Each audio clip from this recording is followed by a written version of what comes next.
Well, good morning and greetings, business communication students, managerial communication students. This is Mr. Doucette. This is week 4 of our Management 330 course here at Masters University.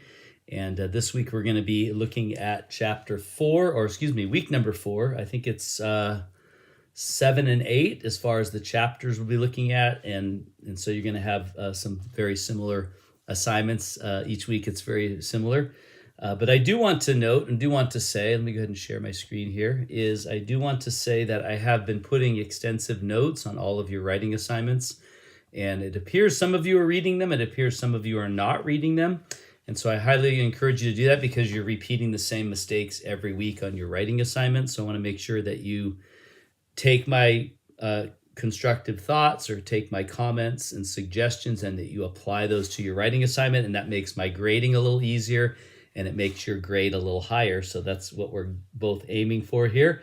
But I'm going to come here and go to modules. So of course, this week we're in module 4. This class is broken into 8 modules. Each module is a week long. And so I'm going to scroll up here to module number 4. And so you have a reading to do. You have some lectures to watch.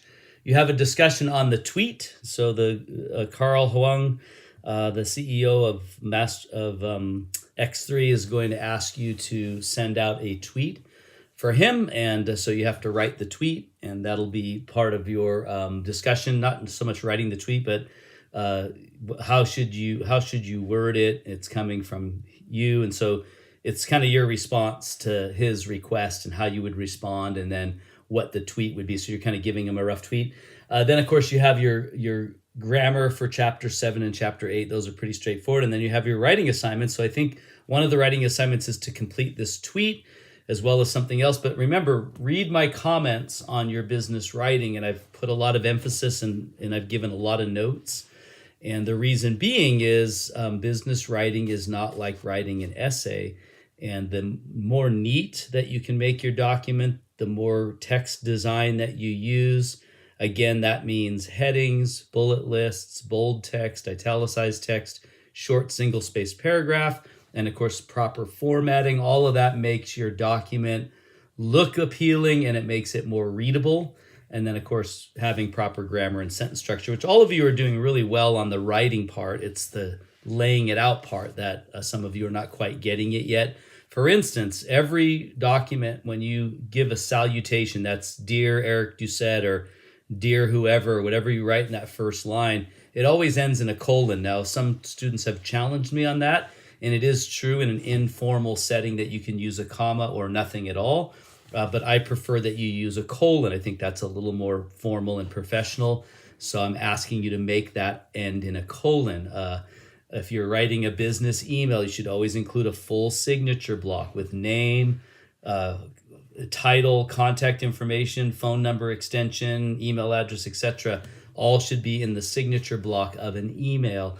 If you have a letter, you should either have a letterhead or a return address at the very top, followed by the date line, then followed by the inside address, who is the letter going to, and then the salutation. So all these formatting issues are very important, and I'm trying to teach those to you. So I'm holding you to the fire on making sure that you're doing it properly. If you're missing anything, I make notes on that. So that's why I suggest go back, read my comments on your past writing assignments and apply those to the new ones. And I will also, just so you know, allow you to edit any of the writing assignments that I've graded already. As long as you follow my comments and suggestions, I will give you a better score. So please take advantage of that as well. So that's pretty much it for week number 4. Believe it or not, the end of this week marks the halfway point of our class. And I do want you to note that at the very end of this class, the very last week, you'll be doing a report and a oral proposal. And I will be looking for everything I'm teaching on business writing, especially when it comes to how it looks, text design, etc.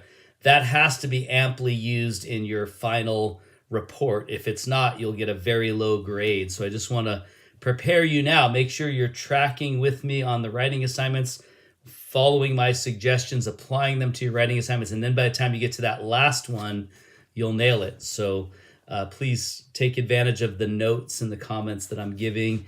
And so that's it for week number 4. If you have any issues, concerns, problems, please don't hesitate to reach out to me. If you need prayer for anything, please reach out to me for that. I'd be happy to pray for you, and I already am. But if you need anything specific, please let me know. But